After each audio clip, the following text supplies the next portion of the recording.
डर हुनु सामान्य कुरा हो, तर डरका कारण अगाडि बढ्न रोकिँदा सपनाहरू पनि रोकिन्छन्।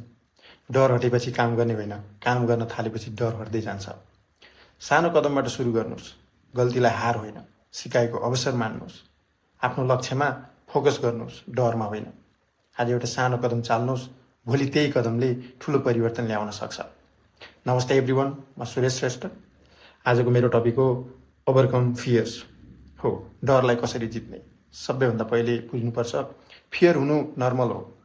हरेक मानिसले डर फिल गर्छ, इभन सक्सेसफुल मान्छेहरूले पनि। तर फरक के हो भने केही मान्छे फियरलाई कन्ट्रोल गर्छन् भने केही मान्छेलाई फियरले कन्ट्रोल गर्छ। सो तपाईँको डरले तपाईँलाई कन्ट्रोल गर्न दिनु भएन। पहिले म पनि धेरै डराउँथेँ। क्यामेरा अगाडि बोल्न डर, गल्ती हुन्छ कि भन्ने डर, मान्छेहरूले के भन्लान् के सोच्लान् भन्ने डर। तर बिस्तारै मैले बुझेँ, फियर वास्तविक डेन्जर होइन, यो हाम्रो माइन्डको इमेजिनेसन हो। जब मैले एक्सन लिन थालेँ, फियर स्लोली कम हुँदै गयो।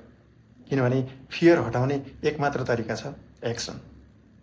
तपाईँ जति धेरै सोच्नुहुन्छ फियर त्यति बढ्छ, तर जति एक्सन लिनुहुन्छ फियर त्यति घट्छ। धेरै मानिसहरू वेट गर्छन्, म रेडी भएपछि सुरु गर्छु।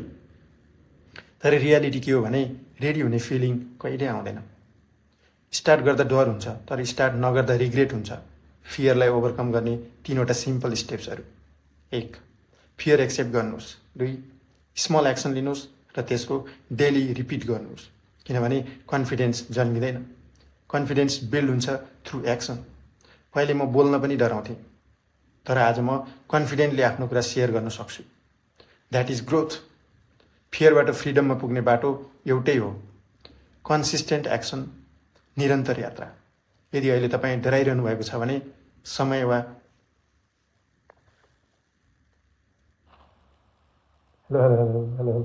यदि अहिले तपाईँ डराइरहनु भएको छ भने सामान्य वा सानो कुराबाट सुरु गर्नुहोस्। 1 भिडियो, 1 स्टेप, 1 डिसिजन। किनभने आजको स्मल एक्सनले भोलि स्ट्रङ कन्फिडेन्स बनाउँछ।